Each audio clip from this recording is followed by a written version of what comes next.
Okay, hello everybody, and welcome back to Saints and Sages. I am your most amazing host, Shannon, but I'm also joined by the two also cool hosts, Liam and Sean. And apparently, my microphone is giving odd feedback, so I'm gonna largely mute myself, I suppose. Maybe it does this regularly. They say it's louder than normal. But either way, we're gonna be talking about Saint Anselm of Canterbury, if you can see that there, and it's going to be awesome. Liam's the primary reader here, and you totally won't regret watching this. So tag along, please. Yeah. Okay. Thank you, Shannon. I threw this together rather last minute in some sense. We had a change up in plans, which I have no problems with. I like looking into other saints. Um, I will say that Anselm is called Anselm of Canterbury normally in English, but I believe in other languages he is Anselm of other places, right? He's Anselm of Bec, probably more commonly in France, because he spent a lot of his career in Bec, which is in Normandy. He was born in Aosta, which is in present day Italy, if barely. It's just right on the border. And so Anselm of Aosta or whatever, right? So but Anselm of Canterbury is normally what he's called in English, and maybe in some other languages too that I'm unaware of. Um, so Anselm is cool for a lot of reasons. He's actually a little later than some of the other guys we talked about, but he is actually mostly known as a philosopher, right? In a sense, right? I mean, it's theology and philosophy mix. You don't really separate them. You don't have to. No real reason to here. But he has been called the most luminous and penetrating intellect between Saint Augustine and Saint Thomas Aquinas, which is quite the claim, right? Which they're not really wrong. Anselm was a would be is actually heavily it was a big influence on Aquinas, um, and he is because of that sometimes labeled as scholastic, even though in some ways he's kind of not, but at the same time he is. But Thomas Aquinas definitely is. Um, so we've moved into a closer to the high Middle Ages rather than the early Middle Ages. Every other person we've talked about so far, right? What is it? It's been Bridget, uh, oh my gosh, Cuthbert, Mungo, and what's the other one? Edmund, right? Those are all early Middle Ages, and they were all from the British Isles as well. And so we have moved away from the British Isles, kind of, right? I mean, it's Anselm of Canterbury, but he's not from Canterbury, right? So he is born in Aosta, okay, which is in present day Italy, but again, like I said, it's barely in Italy. It's really close to like the French Swiss border area, right in the Alps. So Anselm Dausta or something like that. He probably spoke something like a Franco Provençal dialect. I mean, if you know your medieval history, I mean, Italy is a really rather recent like political entity, right? I mean, like, uh, it's a pretty new country, all things considered, right? And so this idea of Italian as well, right? So he spoke this dialect that would have been some form of a Romance language, close to French, kind of close to Occitan, a little bit influenced by Italy. It's literally in the middle, right? And so in some sense, it makes sense to be in the middle, dialectically speaking. Similar to how Dutch is in between Germany and England, and Dutch is kind of a language in between German and English. So Anselm he was born in 1033, 1034, somewhere around there. He died in 1109. The name God, it's Godhelm. Ans is the Old English word os, means God, or as in Old Norse, like the Asir, right? And Elm is just helm, all right? And so he's born in Aosta, present day northwest Italy, but at the time was part of the Burgundian kingdom, actually, that had hence the Germanic name, that had recently been annexed into the Holy Roman Empire. I think it was only annexed in the Holy Roman Empire a couple years before he was born. So he was the son of a Lombard nobleman, Gundolf, which is not related to the word Gandalf, by the way. It's different themes. Gundolf is like war wolf, I think. Gund and wolf. Um, and Gandalf is Gondor author, so it's like the last part is elf. And Gondor is normally interpreted as like, or traditionally interpreted as like a wand or staff, but I think actually might mean something more like a familiar spirit. Anyways, so he's the son of that guy, and also his mom Ermenberg. So I'm not sure how anyone expects to say these anymore. Burgundian is a dead language, and I again, Anselm would not have spoken Burgundian; he would have spoken Franco Provençal. Um, so she is devout. She is rather devout, right? That's where Anselm gets a lot of his ideas on God is from his mother. But she's also the granddaughter of Conrad the Peaceful. So he's a nobleman, essentially. Anselm was coming from a noble family. Um, but he's also getting, in particular, his um, love of God or interest in God um, from his mother. Now, it does seem early on that a lot of his interest in God is intellectual, right? I mean, a lot of his writing, which you could define as philosophy, is kind of trying to connect faith and intellect, right, and reason, right. He's a guy that loved to think, right. That reason was like one of the greatest things that a human could do because God made humans able to reason in a sense.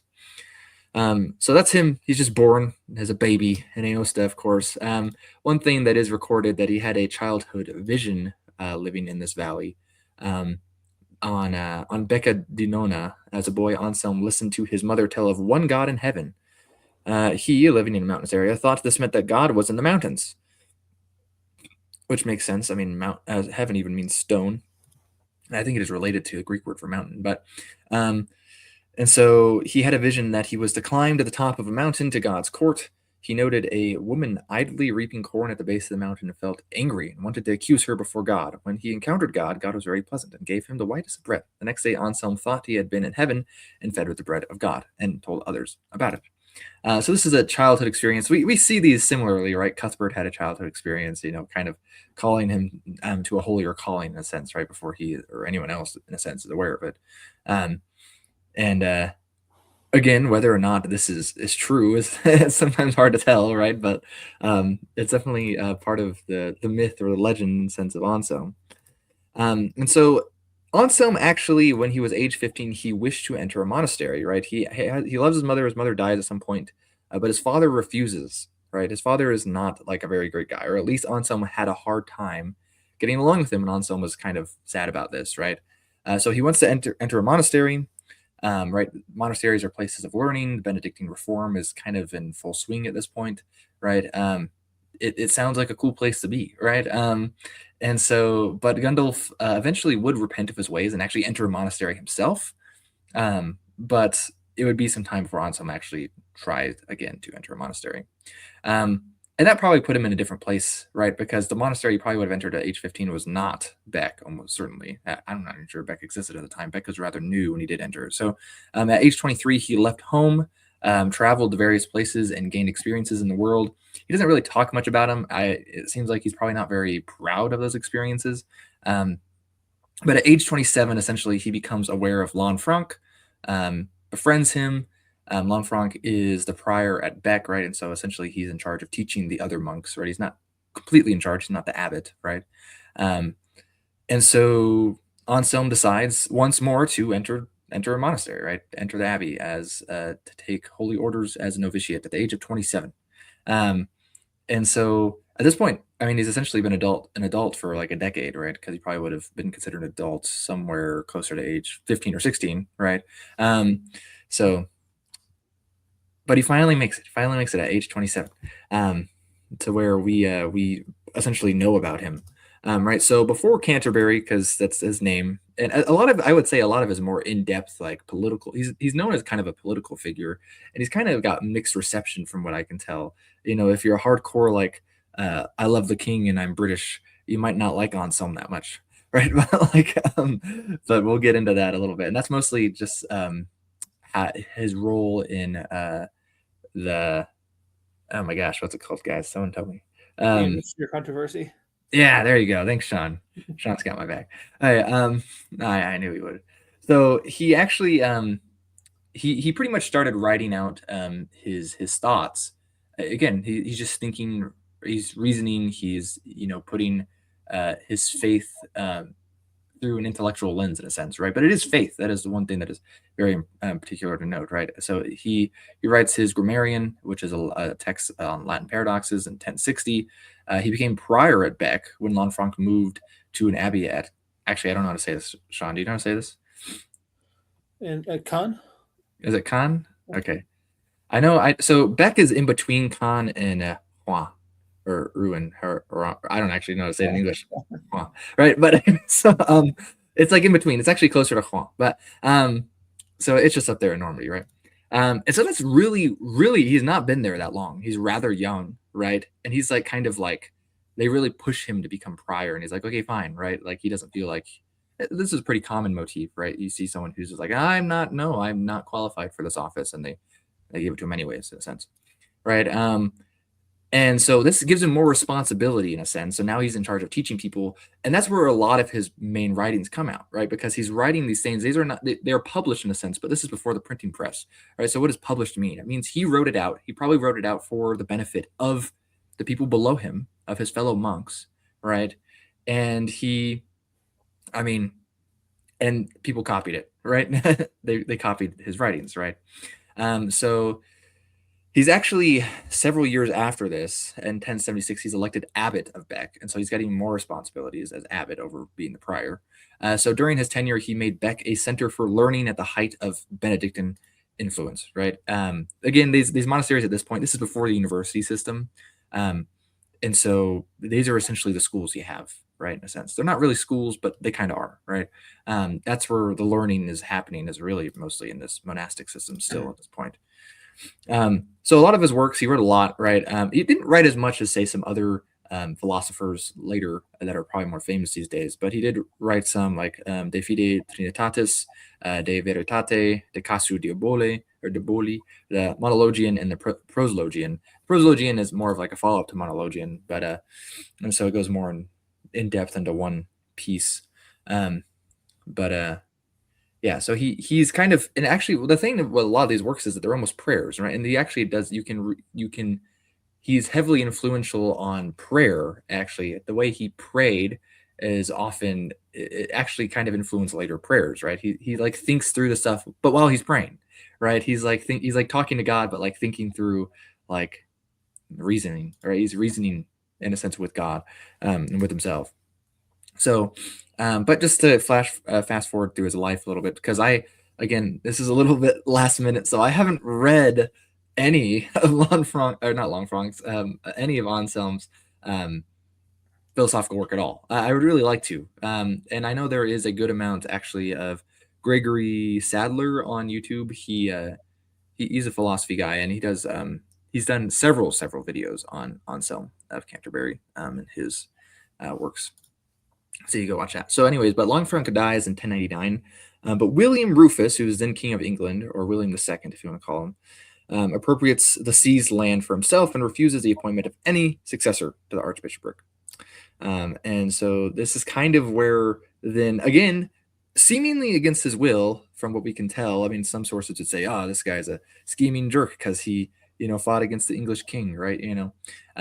But seemingly against his will. He doesn't want the bishopric. Actually, I think this is when they gave him the bishopric is actually when he literally fought them. It might have been when he was becoming prior or abbot, but I think it's when he's getting the bishopric. He literally fought them, and he ended up getting a bloody nose, right? Because like he did not want the bishopric. So here's the proslogian, Shannon. Hi, this is me. Hence why there's no thoughts on this page, because there's no thoughts in my brain. No, I did not read through all of the proslogium, but I read through the first 10 chapters of 26. They're not long chapters. Like if you've read medieval or like a lot of classical philosophy, a chapter is often a few paragraphs. But it wasn't bad. It actually reminded me a lot of reading the Summa by Aquinas, but of course it predates Aquinas' Summa, and his train of thought in many ways is Augustinian, and it's almost like Platonism, but not. It's grounded in a Christian theism, of course, like Augustine. So it's okay. It's okay reading. In fact, I'm interested in reading more of it. I will say this is pretty much his ontological argument for the existence of God, like Liam put there. And it's a pretty famous one. Aquinas is kind of going to go a different route. He goes his arguments from motion and what have you, but it's not a bad argument. I think it definitely, at least to our modern sensibilities, it doesn't hold up completely. Like some things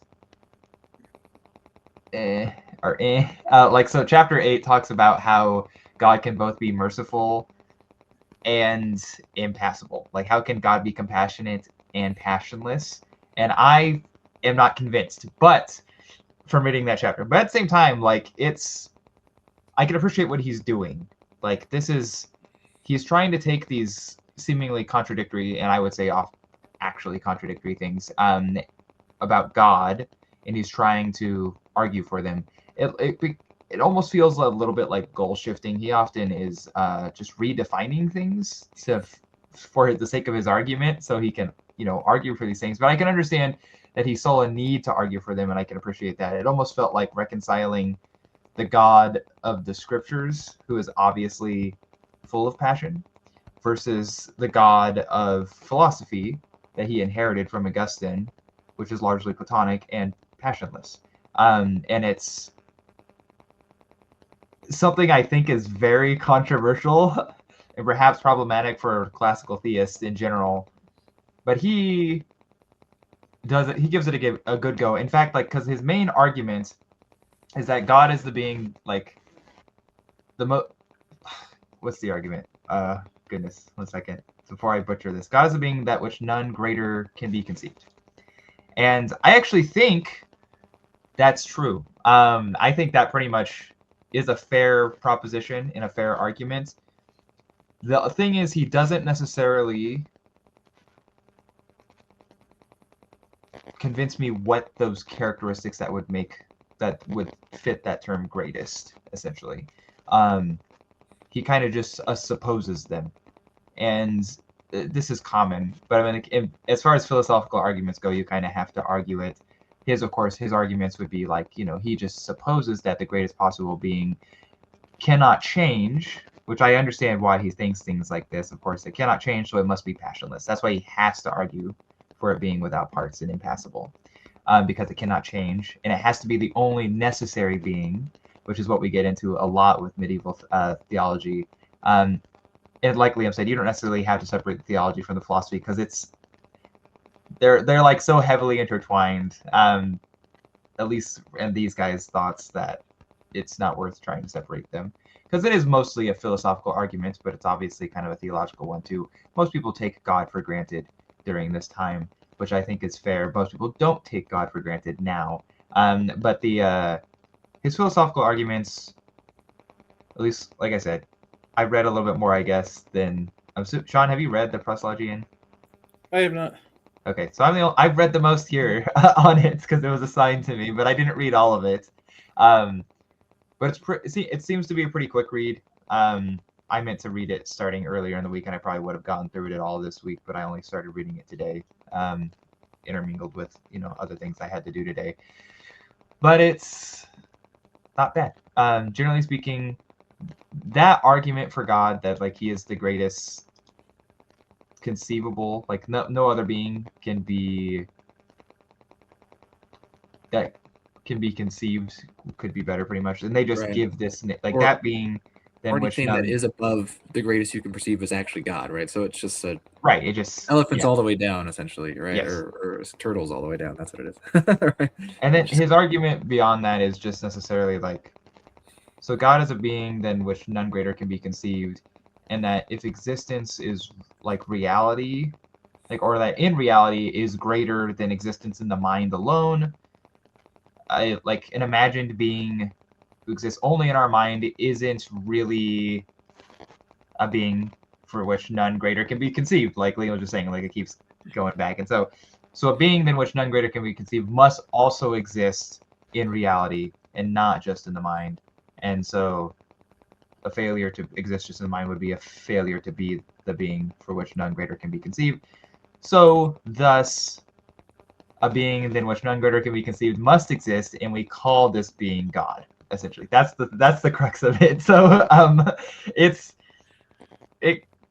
don't know if a lot of people are into that type of stuff. I got a degree in philosophy, so it's like it's actually not that bad if you read Mhm. enough of this stuff. It can be a little bit mind numbing, but it's actually like at the very least interesting and can be quite Yeah. enlightening. Like I said, I actually would I would tend to agree with that proposition. Those propositions there in the conclusion he reaches. When you get down to the greatest, like the definitional things about what actually is greatest in that regard and what exists in reality and not just in the mind, um, then it's that's when you become more theological, and it's impossible to prove theological claims. Generally speaking, you can have reasoning for theological claims, Mm-hmm. and hence why I feel like, and some would agree, he liked reason, that you should probably have reason for these things, but you still can't necessarily prove them. Um, and so the arguments are interesting at the very least, and if you believe them, if you already believe his arguments, then I could see Right. why it might be compelling. But if not, still worth a read, Yeah. probably. I mean, that's why I was assigned to you, Shane, and you're the philosophy guy, Sure. which is important here. I mean, I know there's no like treatise of Cuthbertian philosophy, and Edmund left us nothing, right? Essentially, right? So I mean, um, but I mean, it is interesting to me. Like Sadler kind of says that like that it is interesting to note that like this is not, yeah, kind of it's between Augustine and Aquinas. He does not like he Sadler says you shouldn't read this as like an analytic philosophy like text because it's not. He did not even write it as an ontological argument. He wrote this as a prayer, right? And it's just him reasoning and with himself. But also, it's interesting though that like what he wrote this stuff down. I mean, I already mentioned it. He wrote stuff down to teach monks, but it's already a given, kind of like you already said, that people take God for granted, which is say they just believed in God. Like that's the default belief in the medieval period, is you believe in God, right? And you're just a Christian, and people actually believe that, right? They actually believe. I know it's funny when you see like modern people adapt to medieval stuff, and then the medieval people have like some modern like secular lens, and it's just like, okay, this is nonsense, right? Like because actually the medieval people would have just assumed the default belief would have been in God, and not questioning it, right? So, Yeah, the myth. This is. I mean, I like talking to people about this. I was talking to my coworker about this week. And I've talked to you guys both about just it's mythologies change, right? Mythology, as far as like just the most basic naive understanding of reality. At that point, the dominant mythology for everybody would have just been the belief in the Christian God, and so you got to try to realize what they just are presupposing and they're taking for granted. And just today, it's weird. It's different because most people's mythos is just modern secularism or liberalism, and there are some people that there's some mingling mythologies today in our global world. Some people do still follow the Christian mythos and take it for granted, but it often competes with these other secular ones, I think that's often why you get so many secular Christians. Is because like the things they take for granted aren't actually part of their Christian faith, and they've just been kind of embedded with these two conflicting things. And eventually, this is why a lot of people just aren't Christian anymore, because it's just not what you take for granted. And then when you finally get it, like you just stop going to church, you just stop caring because you don't have to encounter it. Nobody's thinking about it just on the naive, like your day-to-day level. But they would have been at this time. So yeah, it's interesting to me. I can appreciate that he even wrote this in a sense that like that he felt it was necessary to write out, right? To just expound in some ways, like you said, he presupposes, and you know, most people might have just been like, "Yep, you're right, Anselm. Great, thanks." Right? A little wordy, but thank you. Pat him on the back or something. But so uh, yeah. So I think there's definitely more to read. There's actually a good amount of, well, again, less than some other you know, actual like Thomas Aquinas, right? There's less to read from Anselm, but um, I would like to read Anselm's stuff. So, hey, should we move on? I guess. So this is again getting back to the historical stuff. I think this is a French triptych. Um, of Anselm, probably relatively recent. It looks rather fresh. I'm not sure. Sorry about that. But anyway, so around Christmas in 1092. So remember that Lanfranc dies in 1089. So 3 years later, okay, William Rufus fell ill. and he repented of his persecutions. And Anselm actually heard his confession and gave him last rites. Now, Anselm probably would have already spent some time in England at the time, since Lanfranc was over in Canterbury anyways, and they were friends. And Normandy kind of ruling Normandy and England, right? I mean, you can tell that Lanfranc, he was at Bec. He'd been at Bec for some years when the Norman conquest happened, right? And so Lanfranc, he goes in, right, and he replaces an English archbishop, right? Just like, because William essentially replaces everyone, right? And if they don't die, then they get sent to like a monastery, right? All the nobility of the Anglo-Saxons, everything, right? And so William Rufus, though, he has this moment of penitence because he's going to die. And so Anselm's like, oh, here, I'll hear your confession, give you last rites. He doesn't die, though. And so on the 6th of March, 1093, Rufus actually nominates Anselm to the archbishopric. There's a problem here with the investiture, right, about who's going to do it, right? But that gets into the investiture crisis, which we honestly, there's probably whole books on the investiture crisis, right? So it comes up a good amount. When I did a presentation on the first bishops in Iceland from Islendingabok, right? The investiture crisis comes up in that too. Something that was all around. It wasn't just an England problem; it was on the continent and all over. Right. There's an actual war that happens. Yeah. It lasted for several decades. Yeah.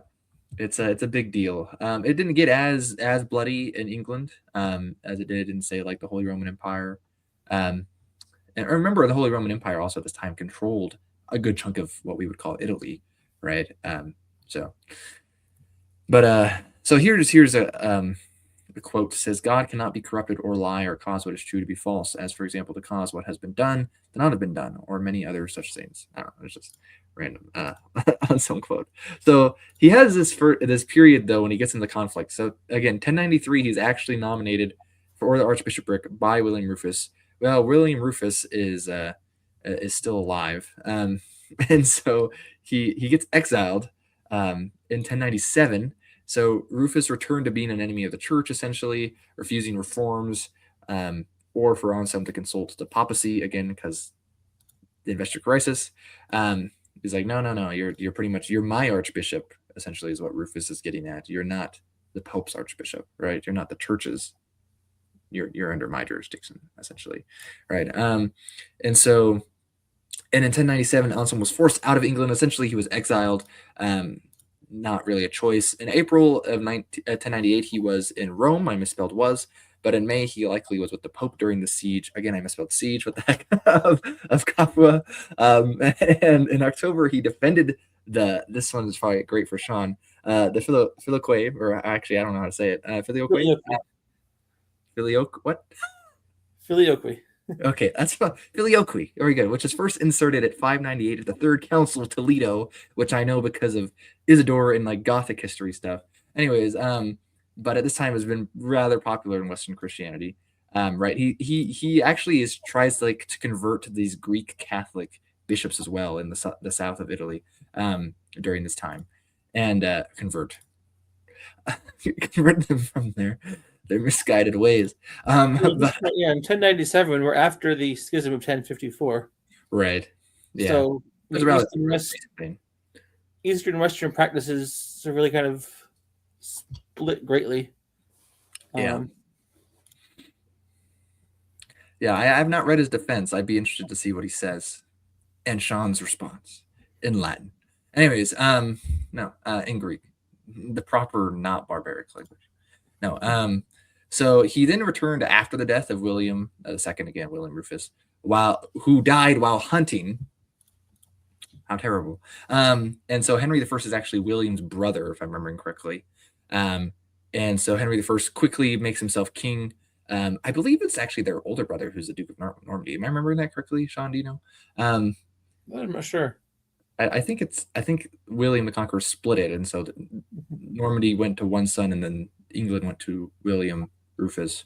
But Henry, he's there. He's like, oh, I'm king now. And Henry, he does have his problems with Anselm, but he's actually much chiller. William Rufus doesn't seem like a pretty chill guy at all. And so we do have a second exile, right? That is during Henry I's reign. Anselm is able to establish the Gregorian reforms in England in 1102, which banned marriage, concubinage, drunkenness to those in holy orders. But the investiture crisis led to a second departure, essentially. After compromising with Henry I to end lay investiture, which I misplayed lay, gosh dang it. Again, this is rushed. In 1006, he returned, right?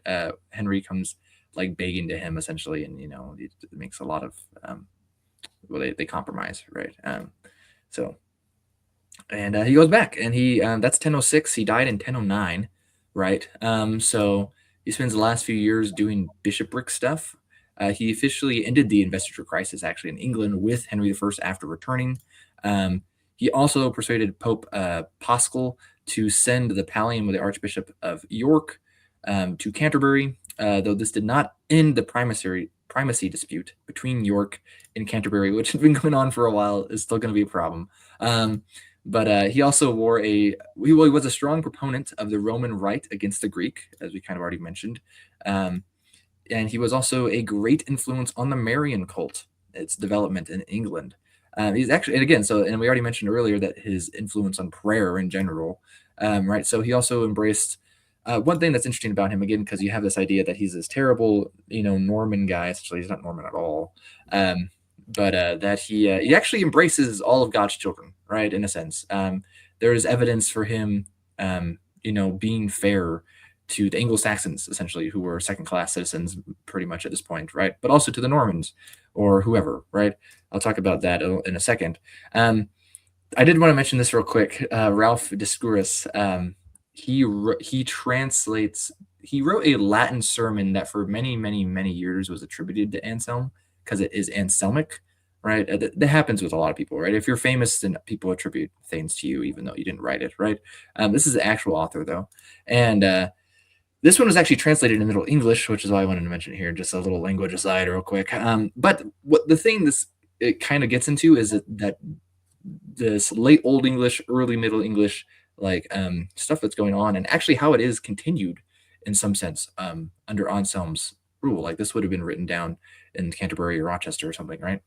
And so, just real quick, it says, "Thonechich nakodwas geochina berach mid lichama and mid grava. Thoneche was hungry and thirsty. Geochina eslicha je filter mid hira melka, und his schildlichen unfairness. Geochina batheda and beteda and smereda and bar and frevereda and swatheda and rokeda." So when he was naked, she covered him with her body, lichama, and clothing, when he was hungry and thirsty, which is very obviously still hungry and thirsty, right? She graciously filled him with her milk. And his childhood infirmities, she bathed him and warmed him and anointed him and carried him and comforted him, swaddled him and rocked him. So this anointed him is actually almost always used in a religious sense. It's smeared him. You see this actually in Old English texts pretty often. And then rocked him. This is actually the first attestation of rock, as in like rock my baby to sleep, right? This is actually the first time that verb shows up in English. It's the earliest attestation. But this is Anselmic language. Again, this is getting mostly into the Marian cult ideas, right? That the Marian cult, if anyone knows your basic medieval history, the Marian cult grows a lot more in the high and late Middle Ages. It's around. It's important in the early Middle Ages, right? But it's not nearly as big as it's going to be. And so Anselm was a big kind of starter of that. This is kind of one of the miracles of Anselm, I think, when he was at Beck. So on invisible walls and unraveling obscure topics. So it was a very small thing for God to show to the prophets in the spirit the things which would come to pass, since God had allowed him to see with his bodily eyes through so many obstacles of things which then were happening. So this is about an experience of Anselm praying, and when he looks up, he literally can just see through this wall, right? And he can see the other monks doing work, right? And he's like, wow, I can see this wall. So essentially it's about the ease of God being able to do things, right? And to reveal truths and whatnot, right? So also again, kind of going along with this idea on his fairness to the English people, right? He's the successor of Augustine of Canterbury, right? And so Augustine is another person that hopefully we'll talk about at some point. But he's kind of like Anselm actually, who he's not from Canterbury. He's not English, right? So in a well-known letter to Pope Alexander II, Lanfranc actually described himself. So this is Anselm's predecessor as a new Englishman, right? He perceives himself as the heir to Pope Gregory the Great's mission to the English, who sent Augustine to Canterbury to convert the English. And so this is actually from I believe, a text of Anselm's. It says, "Yes, brothers, for perhaps some from that race are present," talking about the English, "giving ear to me, saying these things. Indeed, I say, you English, who have been made brothers to us in the Christian faith, you received as an apostle the blessed Gregory, who is predestined and sent to you by God. And by him preaching through his envoys, you lowered your necks to the yoke of the Christian faith." Which is to say that even though the Normans have conquered this country, and in some ways you're second-class citizens, and those darn Normans are speaking French over in the corner, that we're brothers, right? In a sense, like we are all Christians, right? In a sense, and so he kind of saw himself likely as a successor, right? There's a good story actually of the Canterbury Cathedral burned down in 1067, the year after the Norman conquest, right? Absolutely devastated the community, right? They're like, oh my gosh, we just got conquered, and the heart of Christianity in England just burnt to the ground, right? Lanfranc was the guy in charge of rebuilding that, and Anselm took over with some, those additions as well. So we do have also important to note again with this idea of this English continuity, as someone who's studies English philology, right? That the texts were copied and produced at Rochester and Canterbury under his leadership in English, right? A time where traditional scholarship says essentially that the language was dead literarily, right? So you have Alfrich being, there's transmission history. In fact, some of the stuff I've shared on my Alfred Tomley project channel have been copies made from this time period, right? There's saints' lives that are written, right? And in fact, they even have a light hand, right? When the Norman kings are like, okay, let's get rid of this English stuff. Oh, who's this English saint garbage, right? Anselm was supposedly the guy who said, no, let's keep him, right? These saints are, worthwhile, right? In a sense. And so also the Anglo-Saxon Chronicle keeps on getting some additions in some of the things, some of the places associated with Anselm, and even have some like a text like Preben Olavochela, right, which is the oldest, apparently one of the oldest Old Dutch texts, right, and that's written on actually a copy of Alfred's homilies, and that's a text that's I've done a video on that too on a different channel, but that is recognizable to as Dutch, but also probably would have been easy to understand as an English speaker. But that's again showing this group of people. It's cosmopolitan almost, right? Kent has kind of always been that for England since even after Rome fell, right? So, and so we also have one person. Some of our sources worth mentioning is Admer, and he wrote the Vita et Conversazione Anselmi Cantuariensis. And which is a life of Anselm. He also wrote some other things. Admar was an Englishman that was young during the time of the conquest, just a boy.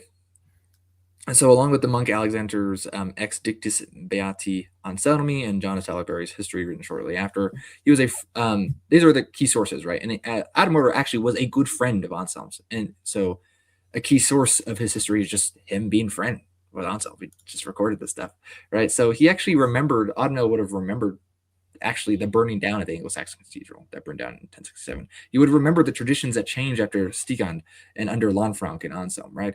But he also, he obviously helped spread this cult of Anselm in a sense, right? He didn't seem to hate Anselm, so I doubt Anselm was such a bad guy to the English.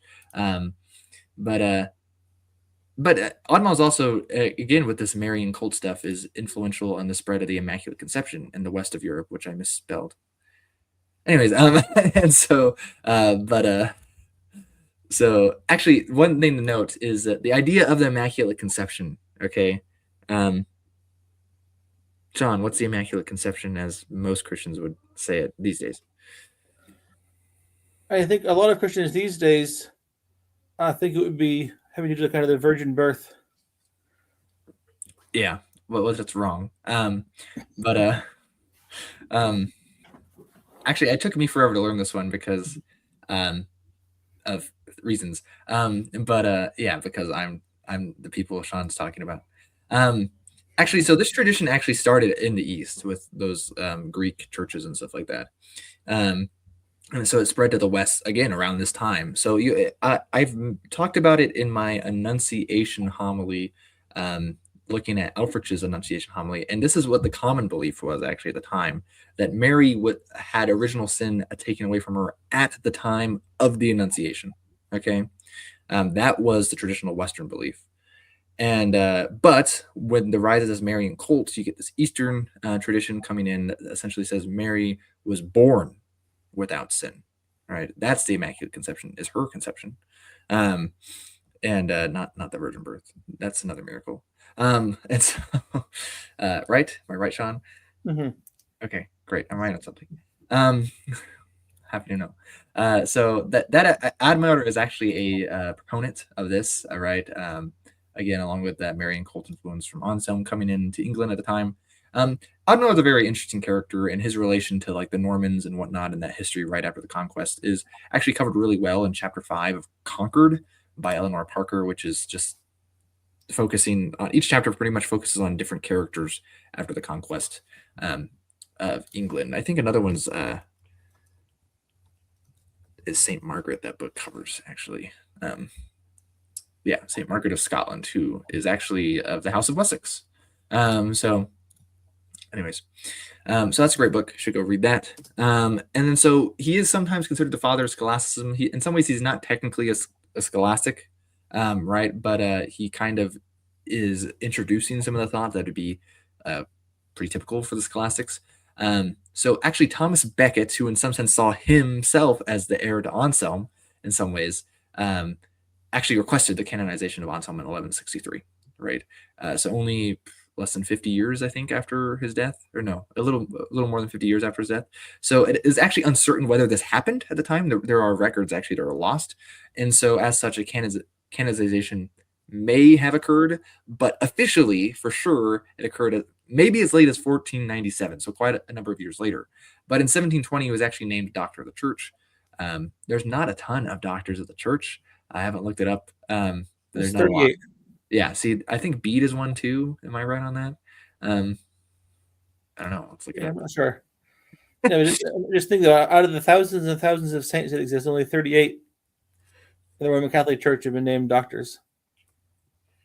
Yeah, which means that they aren't infallible, but their theological writings hold a lot more weight and authority than your average saint. Right. Yeah. So pay attention on some, which is why I want to go read his actual texts. I feel bad. Bede is a doctor of the church as well. So yeah, there's really, really very few of them. And so that's quite the achievement, if you'll say, after his death there.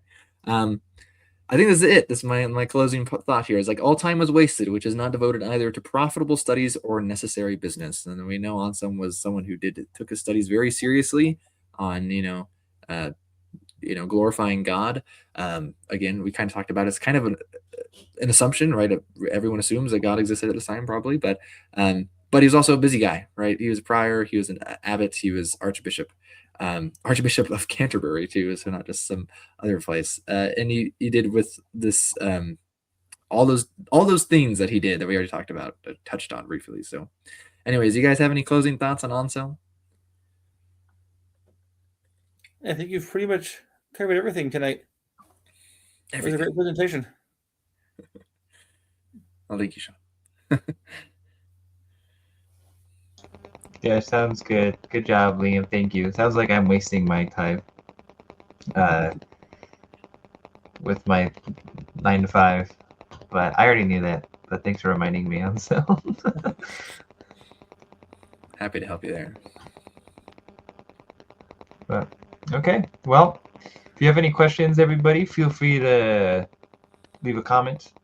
Liam will come and answer the question in the comment section, I'm sure. But happy St. Anselm of Canterbury Day. And thank you for listening if you made it this far. Next month, I will be primary reader. Uh-oh. And I don't have anything exactly lined up just yet. I'm expecting a new child next month, so work something out. But either way, appreciate you guys. I'll lead again. Yeah, we don't want that though. No, but, no, we appreciate it, Liam, and Sean, of course. Thank you, you awesome fellas, and thank you for listening, dear listener, if you are still with us. But either way, hope you guys have had a great April, and it continues to finish out that way. And as we get into the warmer months, we'll continue to talk about some interesting saints and or sages. Bye-bye. God bless.